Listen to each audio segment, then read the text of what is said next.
talaga ng Diyos na makapunta ako dito, mga kapatid. Dahil naniniwala ako, may gagawing dakila ang Panginoon sa oras na ito, mga kapatid. That's why dumating ka man ditong talunan, uuwi ka ngayon ng may tagumpay. Dumating ka man ditong malungkot, uuwi ka ng may kagalakan. Dumating ka man ditong na hindi mo alam ang iyong gagawin, uuwi kang may direksyon. Dahil kasama natin ang ating Panginoon sa mga oras na ito. Let's worship the Lord one more time. Hallelujah!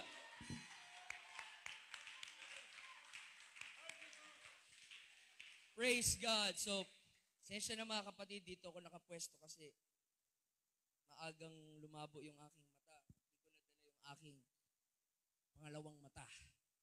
Kalimutan ko mga kapatid. And gusto ko kasi nakikita ko kayo, nakikita ko sino yung natutulog, sino yung humihikab, kasi nilalapitan ko, tapos nililehans ko in Jesus' name. Biro lang mga kapatid, but I'm very, very thankful. So, gusto ko munang umawit tayo sa Panginoon, mga kapatid. Awit naman tayo ng Tagalog. Lugi ako sa inyo kanina puro Bisaya Awit tayo ng Tagalog, mga kapatid. Di ka nagkulang. I feel that singing dahil napatunayan ko sa buhay ko, mga kapatid, na kailanman ay hindi nagkulang ang ating Panginoon. Amen? Praise God. Praise God. Ikaw lang ang pag-asa ko, tanging ikaw ang buhay ko, Jesus. Kahit may suliranin man, kahit may suliranin man, lagi kang aawitan, ikaw lamang. Kaya ika'y sasambahin. Hallelujah. Kaya ika'y sasambahin, paligid man ay magdilim, Jesus. Kahit ako'y nangangamba, kahit ako'y nangangamba, basta't ikaw ang kasama. Panatag na. Hallelujah. Kahit kailan, kahit kailan, di ka nagkulang. Biyaya mo sa akin, laging laan. Ang pag-ibig mo sa akin walang hanggan. Inibig mo ako noon. One more time, taas natin ang ating kamay. Kahit kailan, di ka nagkulang. Come on, kung mabuti ang Panginoon sa buhay mo, purihin mo siya. Kung tapat ang Diyos sa buhay mo, purihin mo siya. Ang pag-ibig mo sa akin walang hanggan. Inibig mo ako noon. Panginoon, dakila ka. Panginoon, dakila ka, tapat sa dalangin ko. Ako'y inibig mo. Ako'y inibig mo. Kahit ako ay ganito, walang katapusan ang pagmamahal mo. Walang pinipili ang puso mo. Kahit kailan, kahit kailan,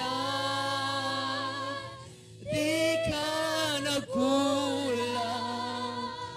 Biyaya mo sa akin, laging laan.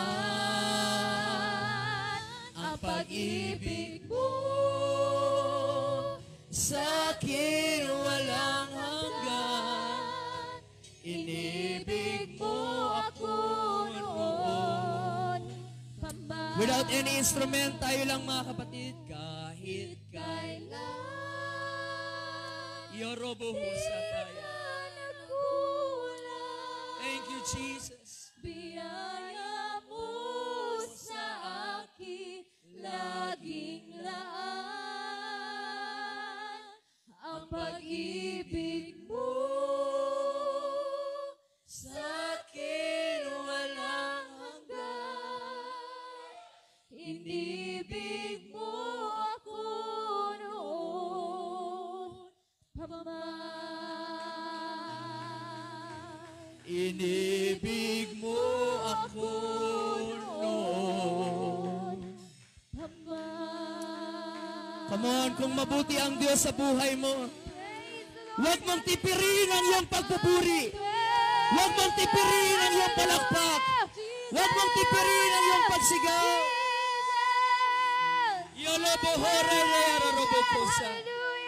Hallelujah, Jesus. Hallelujah, Jesus. Oh God, oh God. Thank you, Lord. Praise God. If you have your Bibles with me, mga kapatid, thank you for your patience, mga kapatid, at sa pagkanta. Open it with me, mga kapatid, in the book of Matthew. Matthew chapter 26. Praise God. Wala akong any deep theological sermon or any fancy message, mga kapatid, because I am not here to impress, but I am here to minister the Word of God. And the message that I have for you this morning, mga kapatid, is a fresh word of encouragement.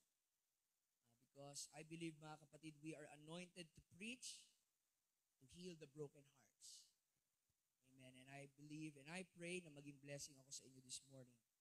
Matthew chapter 26, start tayo reading at verse 31. 26:31. Then said Jesus unto them, all ye shall be offended because of me this night, for it is written, I will smite the shepherd, and the sheep of the flock shall be scattered abroad. But after I am risen again, I will go before you into Galilee. Watch, mga kapatid. Ang ganda ng plano. Sabi ng Panginoon, guys, mamamatay ako, pero don't worry, mabubuhay ako. Ang pagkabuhay ko, meet up tayo sa Galilee. Alright? Ganda ng plano. Biglang nandito yung bida-bida na si Peter, mga kapatid. Peter answered and said unto him, though all men shall be offended because of thee, yet will I never be offended. And I believe habang sinasabi ni Peter yan, pastor, nakaganon si Jesus. Natatawa si Jesus, mga kapatid. Ito yung Sunday version natin. Ganito tayo pag Sunday. Lord, ano mang mangyari, hindi kami matitinag. Mang mangyari, magpapatuloy kami. And I believe habang sinasabi natin yun, si Lord nakatingin sa taas. Natatawa siya sa atin, mga kapatid.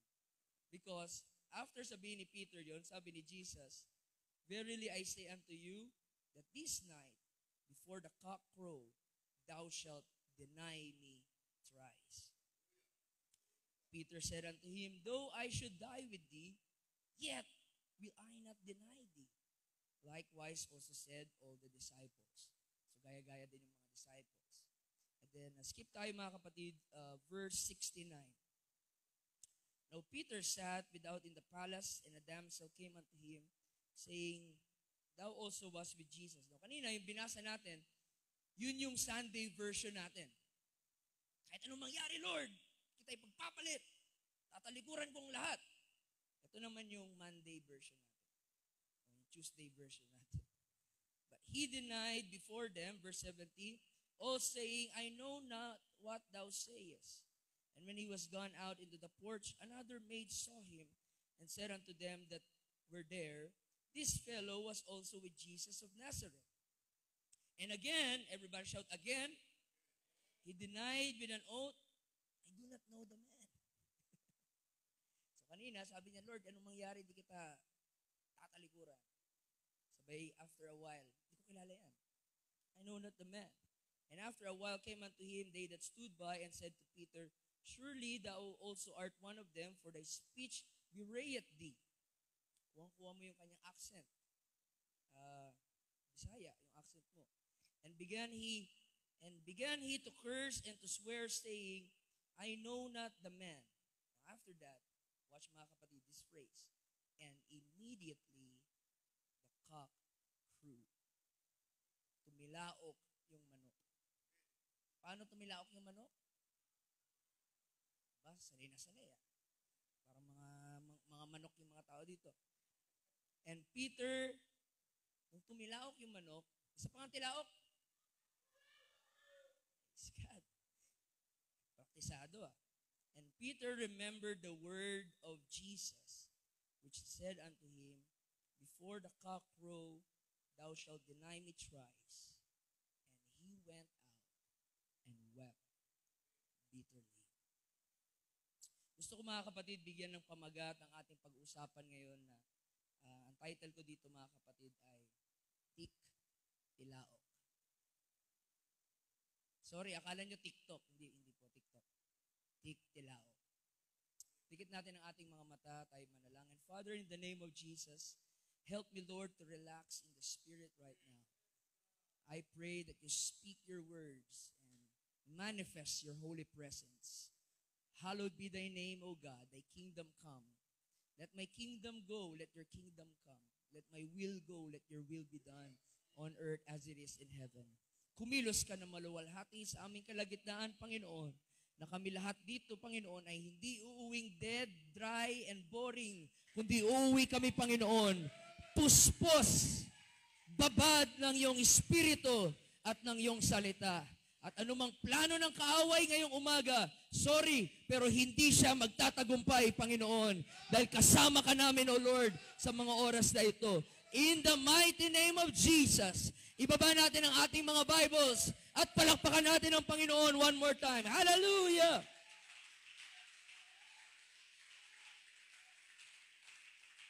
Praise God!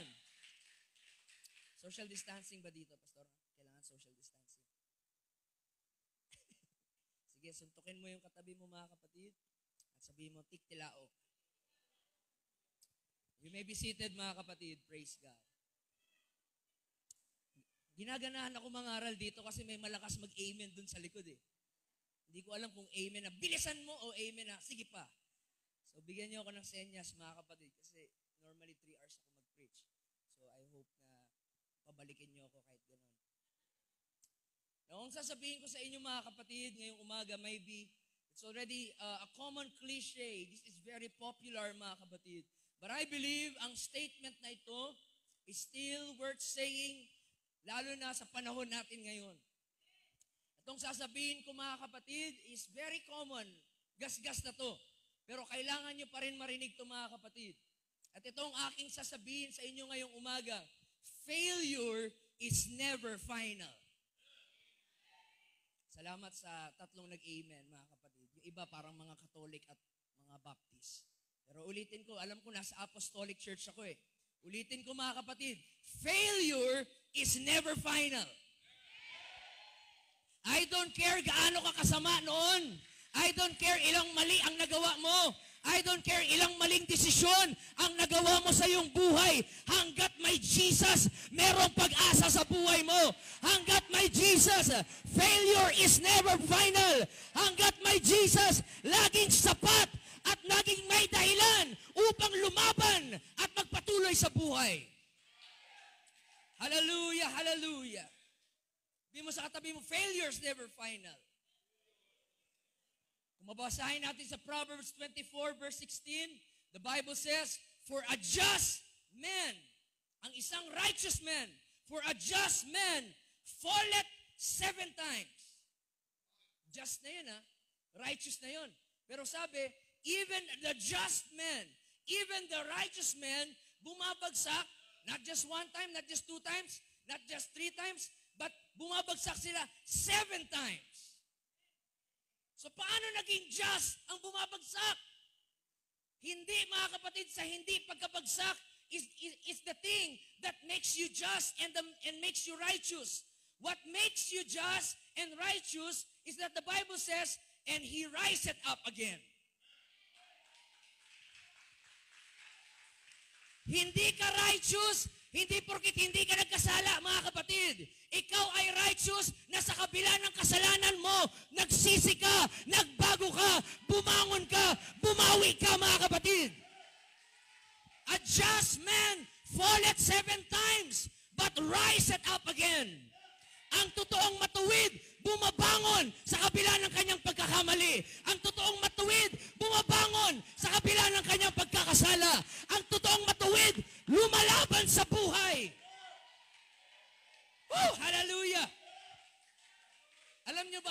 pinagkaiba ng backslider at kayo na nandito ngayon?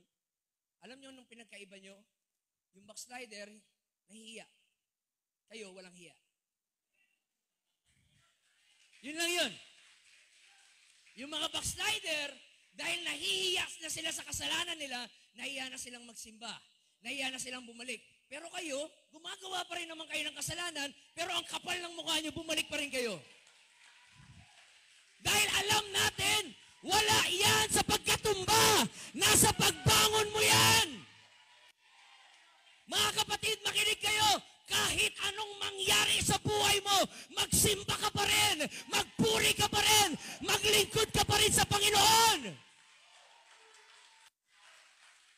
Kaya nga sabi sa Hebrews, come boldly to the throne of grace. Bakit kailangan sabihin boldly? Kasi alam ni Lord, once na magkasala tayo, nahihiya tayo. Sin will always bring shame. Nahihiya ka kasi, nahihiya talaga ako. Pero ang sabi ng Panginoon, pag naramdaman mo yung hiya, labanan mo yung hiya mo at maging walang hiya ka. Punta ka sa trono ko. Dahil sa Panginoon, siya ay Diyos ng biyaya, siya ay Diyos ng habag, siya ay Diyos ng pag-ibig. Di nyo ako naririnig, mga kapatid. I don't care gaanong karaming kasalanan ang nagawa mo. Saksakan ka man ng kasamaan, sukdulan ng biyaya ng Panginoon. Hallelujah!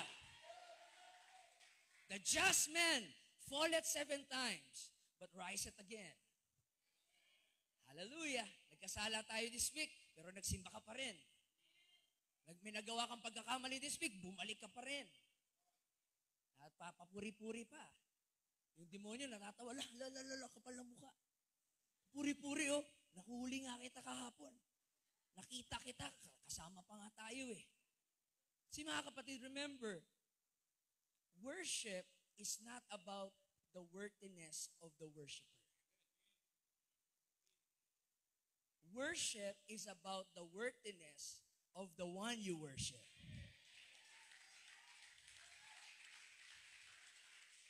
Hindi tayo nag-worship sa Panginoon dahil worthy tayo mag-worship sa Kanya. Walang worthy sa atin, mga kapatid. Nag-worship tayo dahil worthy siya na purihin at sambahin. It's not about you. It's about the Lord. Kaya kung may nagawa ka mang kasalanan at pagkukulang, itaas mo pa rin ang kamay mo. Purihin mo pa rin ang Panginoon. Because it's not about your worthiness. It's about His worthiness, His holiness, His majesty. At alam mo, Pastor, sino yung mga hindi nag-worship sa church? Yung feeling nila worthy na sila. Kaya ka hindi nagpupuri kasi feeling mo, ligtas ka na.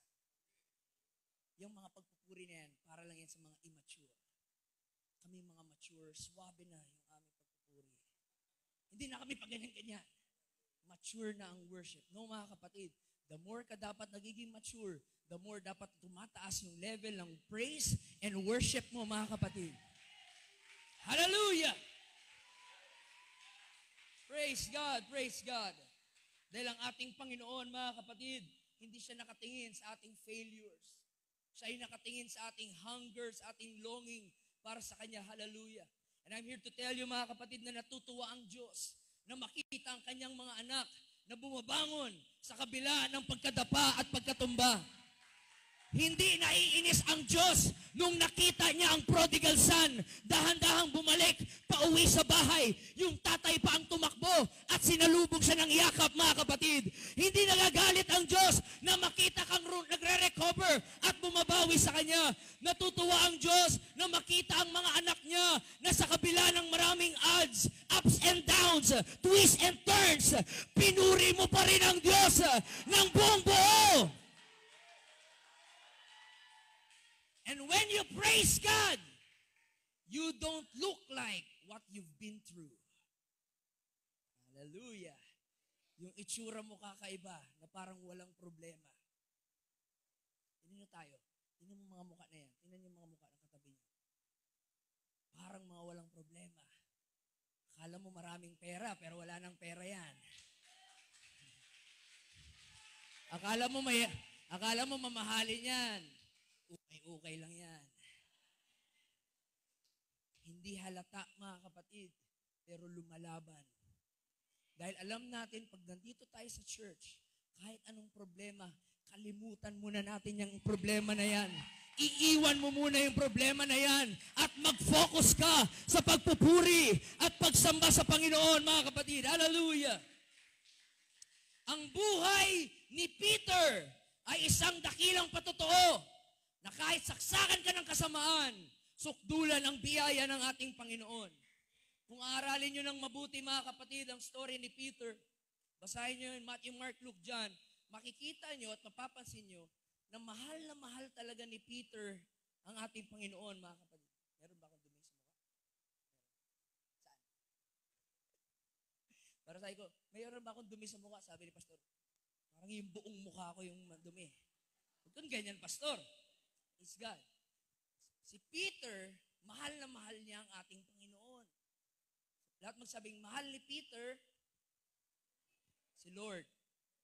Mahal na mahal niya. Loyal nga si Peter, mga kapatid, kasi iniwan ni Peter yung hanap buhay niya, pagiging fisherman, iniwan niya yung kayamanan, yung income. Yung mga fisherman nung Bible times, hindi naman sila mga pobre. Mga mayayaman sila. Pero iniwan lahat ni Peter yon, mga kapatid, just to follow Jesus Christ. And in John 6, chapter 66, ewan ko pa bakit 666 yun eh, John 6:66, sabi doon, and many of his disciples left him. Hindi lang 12 disciples meron ng Panginoon, thousands ang disciples. But in the long run, many of his disciples left him. Hanggang naging 12 na lang ang natira. At isa si Peter. Sabi ni Jesus Christ kay Peter, o ikaw Peter, baka gusto mong sumama. Pero ang sabi ni Peter, Lord, iniiwan ka na nila lahat. Pero kami, hindi ka namin iiwan. Dahil alam namin, sa'yo ay merong eternal life. Loyal si Peter kay Jesus Christ. Mahal na mahal ni Peter, mga kapatid, si Jesus Christ. As a matter of fact, nung hulihin si Jesus Christ ng mga sundalo, mga kapatid, isa si Peter na binunot niya yung kanyang espada, mga kapatid. Gusto niyang ipagtanggol ang ating Panginoon. At imbis na mapatay niya, nahiwa niya yung tenga, mga kapatid. Sabi ni Pastor Roquel, nung hiniwa yung tenga, bumagsak yung tenga doon sa lupa at umikot-ikot yung tenga doon, parang trompo. Mahal na mahal ni Peter si Lord. Gagawin naman talaga niya lahat para sa ating Panginoon. Handa siyang makipagpatayan para lang ipaglaban ang ating Panginoon, mga kapatid. Mahal ni Peter si Lord. Loyal at sincere si Peter kay Lord. Walang duda, mga kapatid, na among sa disciples, isa si Peter na talagang faithful at mahal na mahal niya ang ating Panginoon. But Peter is Peter. Peter is human. Pasensya na, tao lang. We all fall short of the glory of God. Nung sinabi ni Lord, mamamatay ako, pero don't worry, mabubuhay ako. After 3 days, meet up tayo dun sa Galilee. Andun si Peter, mga kapatid, talagang yabang niya. Ako, Lord! Sinasabi ko talaga sa iyo, Lord. Lahat, matitisod! Tatalikod sa iyo! Pero ako, hindi ako tatalikod sa iyo. Sabi ni Peter, bida-bida to si Peter eh. Parang iilan sa mga kapatiran sa church ba? Yung mga bida-bida. Mamatay na ako, Lord, kung mamatay! Handa akong mamatay para sa iyo, Panginoon. Grabe si Peter. Parang taga-UPC to si Peter eh. Talagang matindi. And Peter deeply means that. Hindi nagkukunwari si Peter. Hindi siya nagpipretend. Mahal naman talaga niya ang Panginoon, mga kapatid. Ganon din naman tayo, di ba? Mahal natin ang Panginoon at minsan, pag ma-overwhelm tayo sa presensya ng Diyos, di ba, pag na-revival tayo, ang bilis natin magbitaw ng pangako sa Panginoon. Lord, kahit anong mangyari, kahit anong pagsubok, Lord, iiwan ko na lahat, Lord, yung sabong ko, iiwan ko na yung mga baboy, iiwan ko na lahat yan, Panginoon. Ano mong pagsubok, Lord, magunaw man ang buong mundo, Lord, mananatili ako sa iyo. Maubos man lahat ng Pentecostal sa buong mundo, ako lang yung mananatiling Pentecostal, Lord God. Yung pastor namin magbabackslide yan, pero ako, mas malakas pa ako sa aking pastor. Hallelujah. Yan si Pastor Carlo. Naglilingkod lang yan sa iyo, Lord, kasi pinagwapo mo siya at may suit siya. Pero wala yan, Lord, pag may pagsubok. Ako, Lord, di kita iiwan. Hindi naman din tayo nagsisinungaling. Totoo naman din yun. Mahal naman talaga natin ang Panginoon, mga kapatid. Pero para lang din tayong si Peter, wala tayong idea gaano tayo kahina. And how vulnerable we are. And how easily are we to be tempted. Yung love natin, buong-buo. Pero tao nga tayo, madali tayong masway. And in that one starry night, mga kapatid, in that one starry night, kinain ni Peter lahat ng sinabi niya. The Bible says, and Peter disowned the Lord. And then yung pangalawa, and Peter denied the Lord. At yung pangatlo, pinaka-worst, and he cursed the Lord. Sinumpa niya ang Panginoon. Nasaan na yung kaninang Peter na sabi gagawin ang lahat? Pero ngayon yung Peter, minumura na ang Panginoon. Tinatalikuran ng Panginoon. Imagine this, mas worse pa yung ginawa ni Peter kaysa kay Judas. Kay Judas, pera lang eh. Pero si Judas, hindi nga kinaya ni Judas yung guilt, kaya nagpakamatay siya eh. Pero si Peter, hindi lang niya pinagpalit. Tinalikuran niya, tinanggihan niya, at sinumpa niya ang Panginoon, mga kapatid. Pero Peter failed, hindi dahil demonyo si Peter. Peter failed because Peter is a human. Peter is Peter. Hindi masamang tao si Pedro. Hindi puspos ng multo o ng masamang spirito si Pedro. Tao lang talaga si Pedro, mga kapatid. That's why ngayong umaga, gusto kong encourage ang ilan sa inyo. Your failures are not final.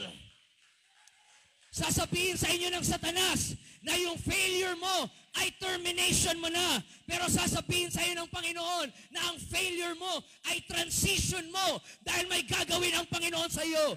It is a transition to a higher level of spirituality and recognition of our dependency to God.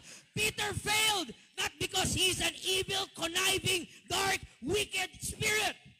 Peter failed because it's a moment of weakness. Just pure humanity. Yan ang problema minsan sa atin eh. Pag may mga kapatiran tayong nagkamali, dinidemonyo natin agad. Mga demonyo kasi yan eh. Hindi sila demonyo. Mas worse, tao sila. See, lagi natin, minsan kinokondemn natin eh. Si Peter, dininay ang Panginoon. Pero alam nyo ba, bakit sa 12 disciples, si Peter lang ang nag-deny sa Panginoon harshly? Dahil nung crucify si Jesus, si Peter lang yung nandun. Ibig sabihin, mahal talaga ni Peter sa Lord. The Bible says, and he followed Jesus, habang kinukrucify si Jesus, he followed him afar off. Sumusunod siya, pero nagtatago siya sa gilid-gilid, sa mga poste. Kasi gusto niya sanang lumaban, gusto niyang ipagtanggol si Lord, pero naunahan na siya ng takot kasi baka mamaya mapatay din siya eh. So sunod-sunod lang siya. Tago-tago siya, mga kapatid. Sunod-sunod lang siya. Hindi niya iniwan ang Panginoon. Andun lang siya sa malayo. Pero yung mga disciples, mga bayot, sila John, sila Thomas, wala na. Nagsiuwian na, nagsitago na. Si Peter lang yung may lakas ng loob. Sumunod-sunod doon. Tago sa poste. Tago na naman sa poste.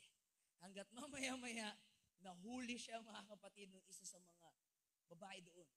Di ba kasama mo yan? Di ba kasama mo si Jesus? Sabi ni Peter, hindi ko kilala yan, Sabi naman ng isa, di ba ikaw si Jesus, we? Yung tono mo eh. Oh, surigaw eh. Yung anong tawag doon? Yung ngalan nyo, ngayan eh. Nalito ako na, nagpa-laundry ako. Ang sa'yo ngayan? Ngayan. Kung maintindihan, ngalan pala yun, mga kapatid. sabi niya, yung tono mo, halatang taga-Galilee ka eh. Yun ang sabi mga kapatid. Andun sinabi ni Pedro, kahit sinusumpa ko yan, hindi ko kilala yung Jesus na yan. But the truth is, si Peter lang talaga ang sumunod doon mga kapatid. Natakot lang siya, but he still loves the Lord. Sino sa inyo dito, aminado kayo mga kapatid, na mahal nyo naman talaga si Lord. At binibigay nyo naman talaga yung the best nyo every day para ma-please ang Panginoon. Pero sometimes, hindi lang talaga tayo malakas, spiritual. Hindi everyday youth conference. Hindi everyday general conference. Hindi everyday may gana kang tumalon-talon. Hindi everyday may gana kang mag-pray. Hindi everyday inspired ka mga kapatid. Sometimes, many times nga actually, we are overcome by our weaknesses and our shortcomings. Pero mahal naman talaga natin si Lord. Pero, wala eh. Mahina lang talaga tayo minsan mga kapatid. Ginawa natin yung isang bagay na hindi dapat ginawa. Sinabi natin yung isang bagay na hindi dapat natin sinabi. Pinanood natin yung isang bagay na hindi dapat natin pinanood. Binasa natin yung bagay na hindi dapat natin binasa. Kinain natin yung mga pagkain na hindi bawal kainin. Pero mahal naman talaga natin si Lord. Sadyang tao lang. Nanghihina mga kapatid at nagkakasala. Hallelujah. Even the best of us has worse times. Si Peter, kilala si Peter bilang strong, bold, courageous, quick-tongued. Ang bilis magsalita eh. Actually, nung panahon na naglalakad si Jesus sa tubig, si Peter lang yung may lakas ng loob na, Lord, gusto ko rin yan. Astig yan, gusto ko rin yan. Palakad din ako. Yung mga ibang disciples, mga bayot. Bahala ka dyan, hain ako, bahala ka dyan, Peter. Malunod ka pa dyan. Si Peter lang yung may faith. Sabi niya, kaya ko yan. Lumakad siya sa tubig, mga kapatid. Hallelujah. And nung time na lumubog siya, na-imagine ko, Pastor, yung mga disciples dun, inaasar siya, nilalait siya. Hayan, sige, gaya-gaya ka kasi. Ayan, gaya-gaya ka kay Jesus, nalunod ka tuloy. Buti nga sa'yo. Pero mga kapatid, the truth is, hindi na-displease ang Panginoon nung lumubog si Peter. Hindi kinondem ni Jesus si Peter nung lumubog si Peter. Nung lumubog si Peter, inabot ni Jesus ang kanyang kamay at inabot niya kay Pedro at naglakad sila magkasabay. Ang sabi ni Jesus, Peter, yung hindi mo kayang mag-isa, kaya mo na ngayon dahil kasama mo ako. Naghahanap ngayon ang Panginoon ng mga tao na hindi natatakot humakbang sa mga imposible, humakbang at mag-take risk, mga kapatid.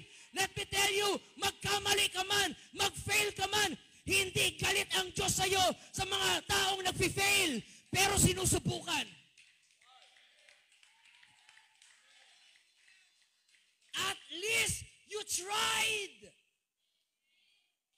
Ako dati pa, lalo na favorite natin to, New Year's resolution tuwing January.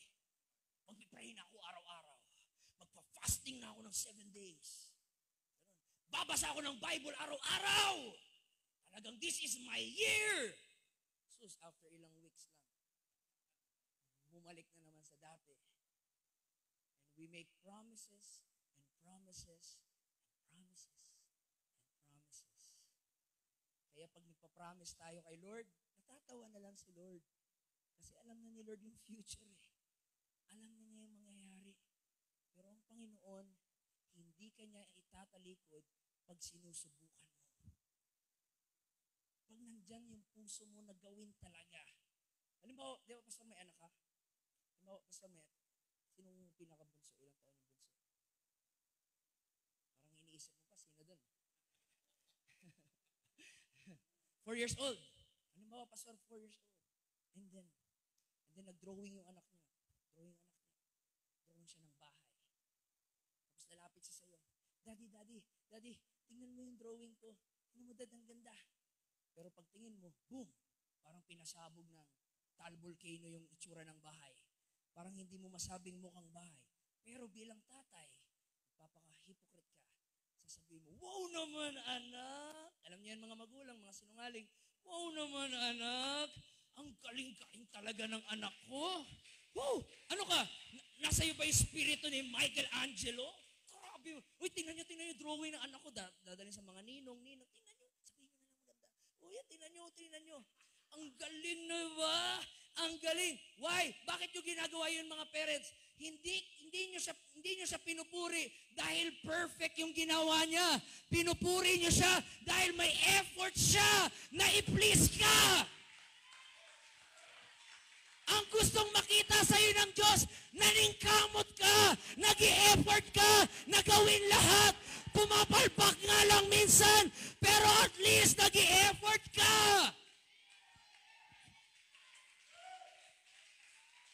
Hallelujah! Kaya nga sabi mga kapatid, blessed are they, hindi sinabing, blessed are the righteous. Ang sabi, blessed are they that do hunger for righteousness and thirst after righteousness. Na kaya mong sabihin, Lord, hindi ako perfect, hindi ako righteous, but I'm trying. I'm trying. God is looking for our effort. Oh, come on, mga kapatid. Hallelujah, hallelujah. Yan ito mga kapatid No, yung nangyari yun, mga kapatid, nakita natin na mahina si Pedro, natakot si Pedro, naduwag si Pedro, mga kapatid, at hindi siya above than anyone else. It was horrible night. It was humiliating. It was embarrassing. Bible says, and Peter wept bitterly.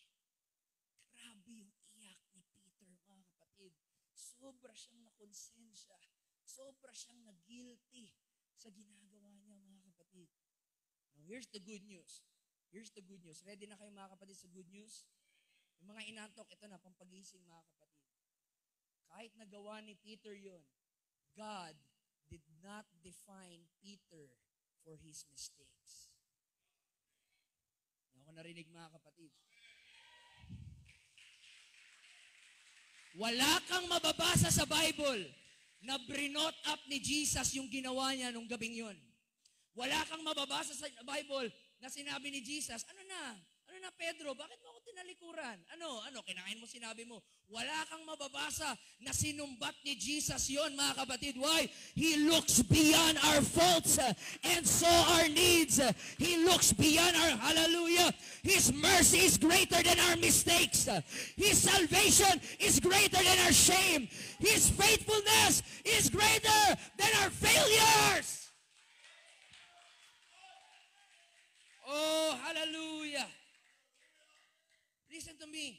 Bago pa pinili ni Lord si Peter, alam na ni Jesus, somewhere down the road, i-deny ni Peter si Jesus. Pero pinili niya pa rin. Pinili niya pa rin si Peter. Mga kapatid, kahit, remember this, tuwing nagkakasala tayo sa Panginoon, hindi na nasusurprise ang Panginoon. Hindi sinasabi ng Panginoon, si pastor, no? Pastor nagkasala. Hindi gumagano ng Panginoon. Ay, ano ba yan, Carlo? Ano ba yan? Bakit mo ginagawa yan?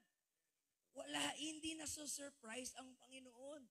Alam na niya lahat ng ating kahinaan, insufficiency, shortcomings.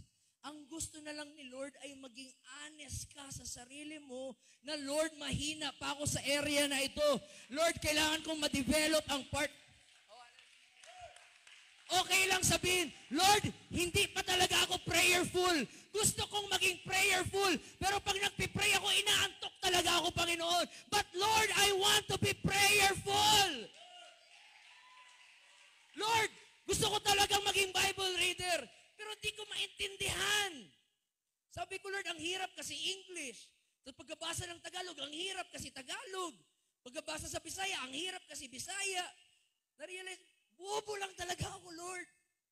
Hindi talaga maayos yung utak ko. Pero Lord, gusto ko talaga. Gustong-gusto ko. God is looking for our efforts, mga kapatid. Hallelujah. tinawag pa rin ng Panginoon si Peter kahit alam ni Lord na itatanggi siya ni Peter in the middle, in the long run. Why? Because God's call is greater than your fall. God's calling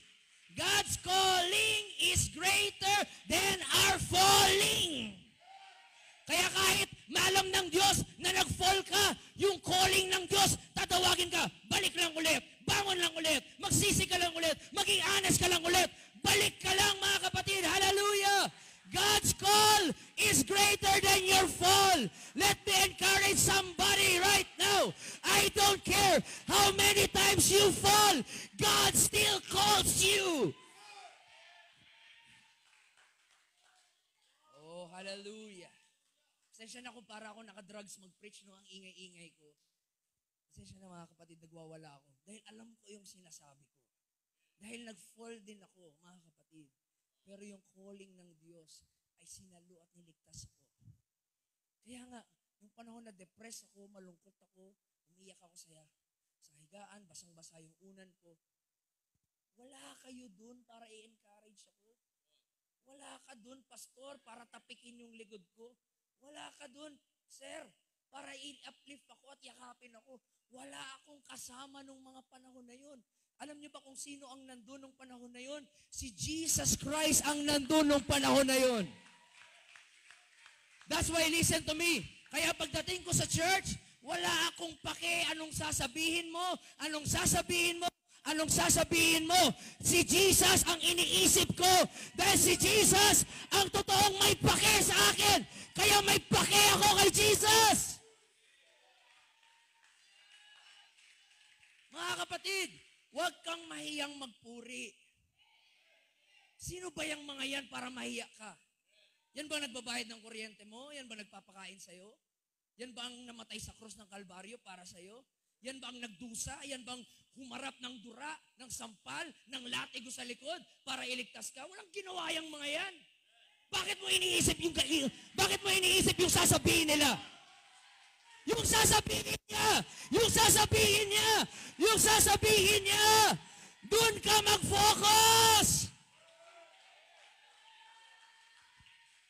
Dahil si Lord ang nagtawag sa'yo, hindi sila. Kaya wala silang karapatan na alisin ka sa calling ng Diyos. Dahil si Lord ang nagtawag sa'yo, mga kapatid. Sabi nga ng isang quote, the devil knows our name, but he calls us by our sin. Sa mata ni Satanas, hindi ka Carlo, hindi ka Frederick, hindi ka Reclen. Sa mata ni Satanas, ang tawag niya sa atin, ayan, manginginom yan. Ayan, mangalo niya. Ayan, sugarol. Ayan, kain ng kain. Ayan, ML ng ML yan. Ayan. Alam niya yung pangalan natin, pero dinidefine niya tayo sa ating kasalanan. Pero si Jesus, alam niya lahat ng kasalanan natin, but He never called us by our sins. He called us by our names. Hallelujah! Hallelujah! Hallelujah! Because we serve a God who looks beyond your faults and saw your needs. See, nung tinawag kayo ni Jesus, alam ni Jesus na in the middle of your walk with Him, magkakamali ka, magkakasala ka, tatalisod ka, matutumba ka. Pero di ba ang weird? Tinawag ka pa rin niya.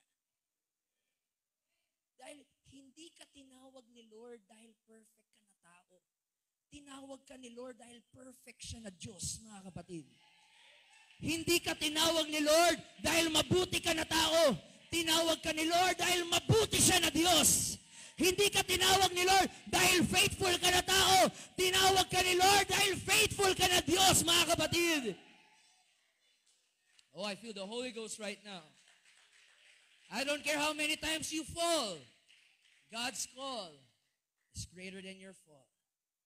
And dininay ni Peter si Lord, at dinisown ni Peter si Lord, at kinurse ni Peter si Lord. At habang ginagawa niya yan, ang manok biglang tuktugao. Sabay isa pa. Tuktugao. Sabay isa pa. Tuktugao. May offering yan. Bigyan mo ng offering yan. habang kinurse, mga kapatid, tumilaok ang manok. See? Nung gabing yun, or let's say madaling araw, walang ibang nakakaintindi nung tilaok na yun, kundi si Peter. Para sa ibang tao, ordinaryong tilaok lang yun na ang sarap gawing tinola mamayang tanghali. Para sa ibang tao, yung tilaok na yun, common lang, normal lang. Ano yan? Orasan. O, orasan lang. Pampagising lang. Pero kay Peter, it was the greatest preaching he ever heard in his life. It was the most life-changing, soul-saving, convicting message in the whole world. Walang intro, walang body. Tunog lang ng manok. Pero naramdaman ni Peter ang Panginoon kumausap sa kanya. Isa pa nga, Pastor Eklen. Isa pa. Tatatawa tayo sa tilaok. Pero kay Peter, it was the voice of conviction. Kay Peter, it was the voice telling him, Peter, you have denied your master. See?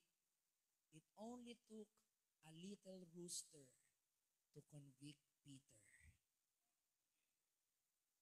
Praise God. Biglang alam nyo, kung si Peter, manok, no, baka sa inyo aso naman ang gamitin ng Panginoon. Siguro tumahol yan may dahilan. Maaring sa atin, ordinaryong tahol lang yan, pero sa ilan sa inyo, sinatabihan na kayo ng aso, magsisi ka na sa kalokohan mo. Hallelujah. See, para sa ibang tao, ordinaryong tilaok lang yun.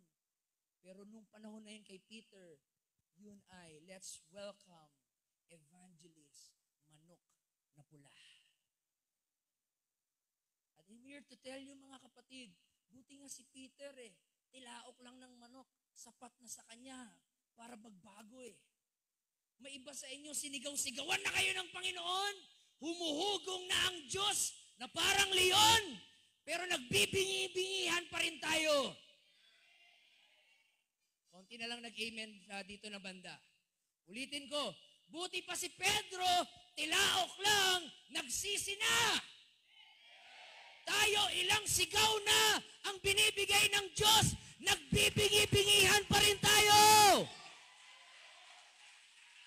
Hallelujah! And listen to me, mga kapatid, the rooster, tumilaok siya in the point na wala siyang pake. Anong sasabihin ng iba? Wala siyang pake kung may matisod ba. Basta tumilaok siya, mga kapatid. Sa panahon natin ngayon, kailangan natin ng mga strong, bold, at on fire na rooster at hindi mga bayot na manok. Hindi mga duwag na manok, mga kapatid. Hindi natin kailangan ng mga duwag na manok na takot i-preach ang katotohanan ng Word of God. Hindi natin kailangan ng duwag na manok na ang habol ay magpa-impress sa tao, mga kapatid. Ang kailangan natin ay isang matapang na rooster na walang pake. Anong sasabihin ng iba? Basta kanyang maideklara ang salita ng Diyos. Hindi natin kailangan ng mga rooster na ang hinahabol ay yung pera ng tao. Kaya hindi nila pinipreach yung katotohanan, ang pinipreach nila yung madali. Tingnan nyo yung mga simbahan na hindi nangangaral ng katotohanan, tinatao. Dahil ang tao gusto ang madali, ayaw ang totoo. Pero dito sa church na ito, hindi kami nangangaral dito ng mga gusto nyong marinig. Nangangaral kami dito ng mga kailangan nyong marinig. Wala kami dito para imasahe ang katamaran nyo sa paglilingkod sa Panginoon. Nandito kami para ipangaral ang Diyos at iligtas ang inyong kaluluwa. Salamat sa mga tilaok! Maraming beses na sana akong napahamak. Maraming beses na sana akong nabackslide. Salamat sa mga tilaok na ginamit ng Diyos. Pinalalahanan ako ng aking katayuan. Hallelujah! Kahit anong sabihin nyo, mga kapatid, ang goal namin ay maligtas kayo. Kaya mangangaral kami ng holiness, mangangaral kami ng water baptism, mangangaral kami ng speaking in tongues, mangangaral kami ng Holy Ghost, mangangaral kami ng one God, mangangaral kami ng modesty. Dahil ito ang pinakatrabaho natin, mga kapatid. Ang ipangaral ang katotohanan ng salita ng Panginoon. Kaya nga, actually itong message na to, nire-reserve ko to para sa general conference pag in-invite ako eh. Pero mukhang hindi ako invite eh, kaya dito na lang sa mainit, parang general conference din naman dito eh. Kaya gusto kong i-dedicate ito sa lahat ng mga pastor ng salita ng Panginoon. Pastor, kahit anong mangyari, please, tilaok ka lang ng tilaok, tilaok ka lang ng tilaok. May mga panahon kaming mga pastor, wala kaming gana tumilaok. Pero tumilaok pa rin kami. May mga panahon, wala na kaming lakas tumilaok. Pero tumilaok pa rin kami. Dahil marami sa inyo, ang katulad ni Peter, malapit na kayong mapahamak at kailangan namin gawin ang trabaho namin, ang tumilaok. Pastor Reclen, Pastor Fred, Pastor Reclen, tilaok lang ng tilaok. Minsan nanghihina tayo. Minsan wala tayong gana. Pero tilaok pa rin, Pastor Reclen. Sa ML, nag-level up. Ang prayer, di naka-level up. Ganun yan si Pastor Reclen, mga kapatid. Tilaok lang. Dahil maaring sa iba, sabihin nila, ang pangit ng preaching ni Pastor. Ang boring ng preaching ni Pastor.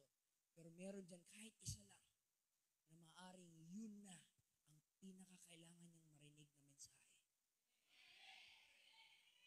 Hindi ko makakalimutan, sabi ni Daddy Mario, sabi niya, pag mangaral ka, Earl, give your best. Dahil hindi mo alam, yung iba dyan na nakikinig ngayon, maaring ito na ang inyong last message na maririnig. Dahil mamamatay na kayo next week. Hindi ko kayo tinatakot. Sinasabi ko lang ang totoo. Life is unpredictable, mga kapatid. Sabi niya, baka may ilan dyan, yan na yung huling message na maririnig niya. Tapos, hindi mo pa inaayos. And then sabi rin ni Pastor Mario sa akin, at maaring yan na yung huling preaching mo. Baka mamatay na rin ako bukas. Huwag mo na, Lord, mag-asawa pa ako. Gusto ko pa ma-experience ang langit, mga kapatid. Hallelujah. Lord, kaya i-preach natin as is it were their last and it is our last. Mga kapatid. Praise God.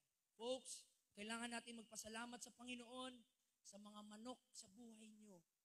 Na ni-remind kayo, pinagalitan kayo, kinorek kayo, ni-rebuke kayo.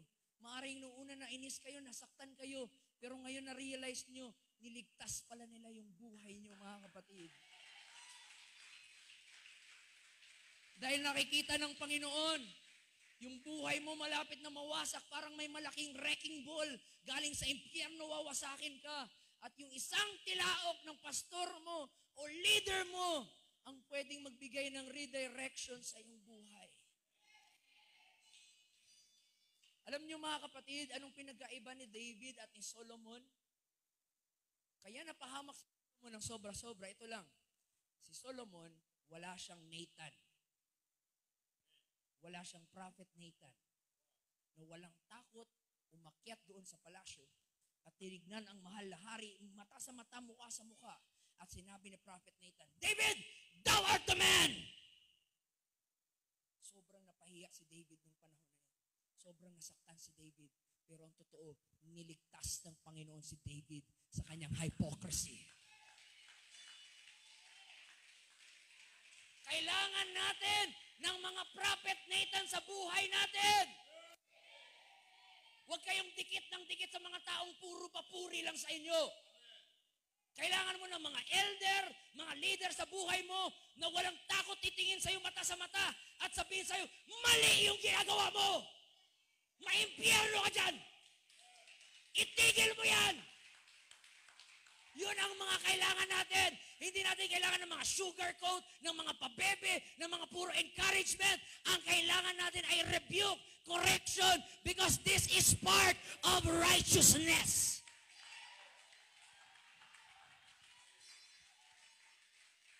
Salamat, Lord! Sino na ditong minsan ni-rebuke? Ni-rebuke kayo? Walang ni-rebuke, mga kapatid. Taas ang kamay ng mga ni-rebuke. See, nandito pa rin kayo dahil sa mga taong yun na hindi natakot na i-correct kayo at i-rebuke kayo. Nasa isip nila, bahala na matisod ka, maligtas ka lang. Bahala na magalit ka sa akin, maligtas ka lang. Salamat sa ating pastor, mga kapatid. Continue to pray and support our pastor. Bawat ilaok niya every Sunday, supportahan niyo siya, kapatid. Hallelujah! Dahil marami sa inyo dito ngayon ang parang si Peter na kailangang ma-remind. Kaya, pastor, anong gagawin? Tayo lahat, 1, 2, 3. Hallelujah! Salamat sa mga tugtugaok, mga kapatid.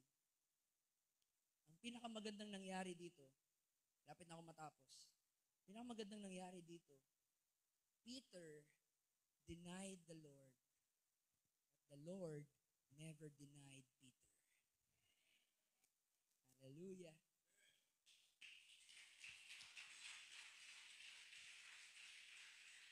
Diba?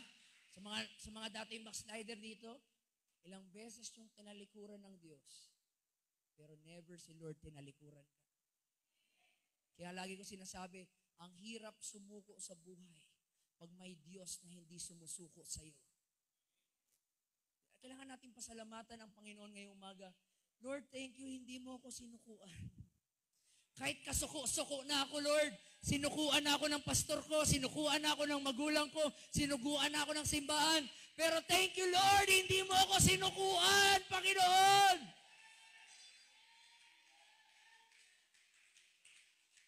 Ilang beses mo mang ma-break ang promise mo kay Lord, the Lord will never break His promise.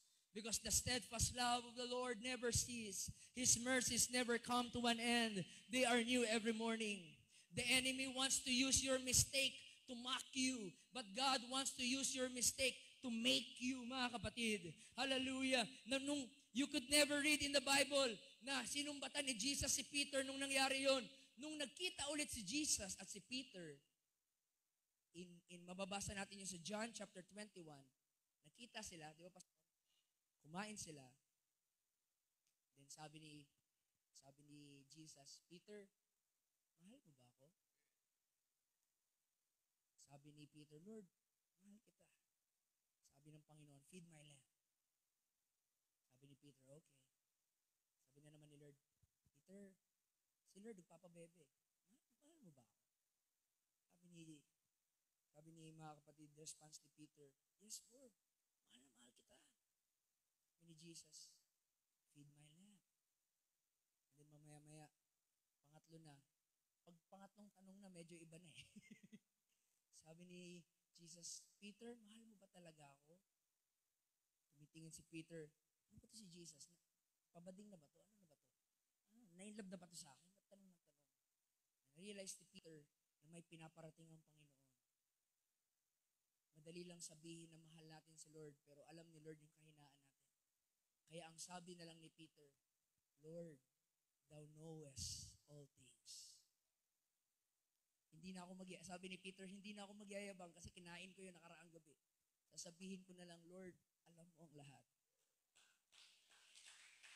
Hallelujah. See, kung tayo yun mga kapatid, magtataka tayo, what? Si Peter? Si Peter ang magpapakain ng lamb? Liar? Denier?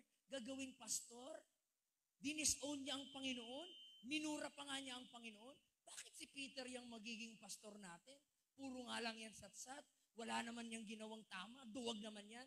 Siguro kung tayo yon, sabihin natin, tanggalan ng license yan. Kung tayo yon, tinanggalan na natin ng license si Peter. Pero si Jesus, sa kabila ng ginawa ni Peter yon, binigyan pa siya ng license. Sabi, feed my sheep. Feed my lamb. At nakakatawa, yung ibang mga pastor, sinasabi na, ang ibig sabihin ng feed my lamb ay para sa mga AMD. Yung pangalawa, para sa mga LM. Yung pangatlo, para sa mga SOC. Hindi, walang ganun. Hindi yan ang ibig sabihin nun, mga kapatid. Simple lang ang ibig sabihin.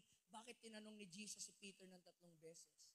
As easy, as simple as this, paraphrase ko. Ang gustong sabihin ni Jesus, Peter, 3 beses mo akong tinanggihan. 3 beses ko pa rin i-reaffirm. 3 beses kong i-reaffirm, natanggap pa rin kita. 3 beses mo akong dininay, Peter. Pero 3 beses ko rin sasabihin sa'yo, hindi kita dinideny. 3 beses mo akong tinalikuran. 3 beses kong sasabihin sa'yo, hindi pa rin kita tinatalikuran. And from that fall, na-empower yung kanyang call.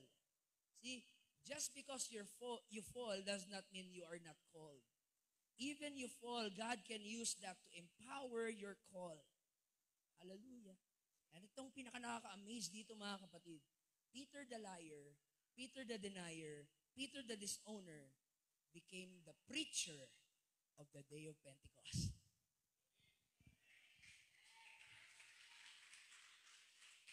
At itong nakakatawa, kung babasahin niyo yung Acts chapter 2, ang pinaka-bottom line message ni Peter sa mga Hudyo, ang nakatayo si Peter doon, ang yabang-yabang. Itong sabi ni Peter, dininay niyo ang Panginoon! Dininay niyo ang inyong Diyos! Kung kilala niyo lang siya, hindi niyo siya i-crucify. Pero kayo, yabang ni Peter, mga walang hiya kayo! Dininay niyo ang Diyos! Kala mo talaga, hindi niya rin dininay eh. Pero minsan gagamitin talaga ng Panginoon yung failure mo sa past upang encourage yung failure sa present. Sabi ni Peter, mga ano kayo? Dininay niyo ang Panginoon. And the Bible says, and the people were pricked in their hearts. Parang sinaksak ng kutsilyo, ng espada. Sobra silang nasaktan. And then yung sabi sa Acts 2:37, what we shall do? Anong gagawin namin? Ano sabi doon? Anong gagawin namin para maligtas? Tama yun. Anong gagawin namin, Peter? And I can imagine, nung nagtatanong siya, nakaganon si Peter, I've been there. Alam ko yan. Alam ko ang feeling na nagigilty. Alam ko ang feeling na dininay ang Panginoon. At sinabi ni Peter kung ano yung ginawa niya. Repent and be baptized, every one of you, in the name of Jesus Christ. Dahil nung dininay ni Peter si Jesus, ang unang ginawa ni Peter ay nag-repent. Kaya ang sabi ni Peter, pag dininay nyo rin ang Panginoon, mag-repent lang kayo. Dahil kung ako, pinatawad niya, patatawarin niya rin kayo. Woo! Hallelujah! What God has done to me, He can do it to you. At sa araw ng Day of Pentecost, si Peter naman yung tiktilaok, tiktilaok. Siya naman yung naging manok, mga kapatid. Hallelujah. And see, God used His fall to empower His call. Hallelujah. Yung amen nyo parang, Pastor, time na. Sorry, mga kapatid. Last, mga kapatid, Micah 7:8, rejoice not against me, O my enemy, for when I fall. Hindi sinabing if I fall. Ang sabi when. Kasi pag sinabing when, it is automatic, it is inevitable. Magfa-fall ka talaga kahit anong gawin mo. Hindi sinabing if. Sabi, when I fall. Falling, it's part of life. That's life. But when I fall, I shall arise. The issue is not the fall. The issue is from rising up when you fall.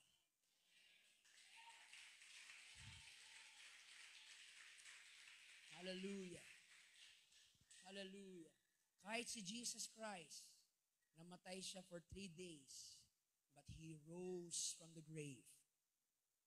And the Bible says, and that very same power that overcome the grave is alive in us. Alam niyo ba mga kapatid? Sorry, extend lang ako konti, Pastor. Ang sarap mangaral dito eh. Yung mga tao nakikinig talaga eh. May mga taga-mainit. Mainit pa ba kayo dyan? Listen to me. Si Jesus Christ, ang original na author ng rock and roll. Wala. Kasi akala nyo si Elvis Presley ang gumawa ng rock and roll. Akala nyo si Michael Jackson ang author ng rock and roll. No, no, no, no. Si Jesus ang author ng rock and roll. Isa lang nag-amen, isa lang naniniwala, mga kapatid. Alam nyo bakit si Jesus ang author ng rock and roll? Alam nyo? Dahil nung nilibing siya, nilagay siya sa isang cave at tinabunan ng malaking rock.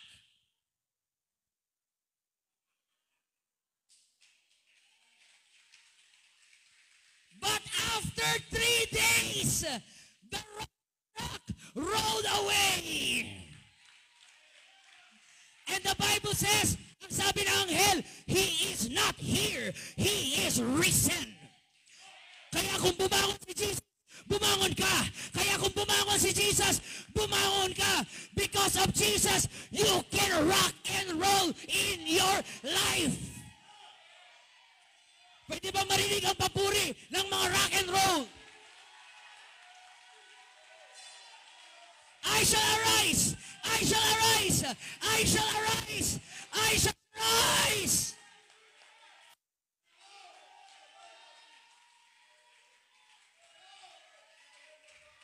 Tumayo tayo lahat mga kapatid. Kaya mga kapatid ko,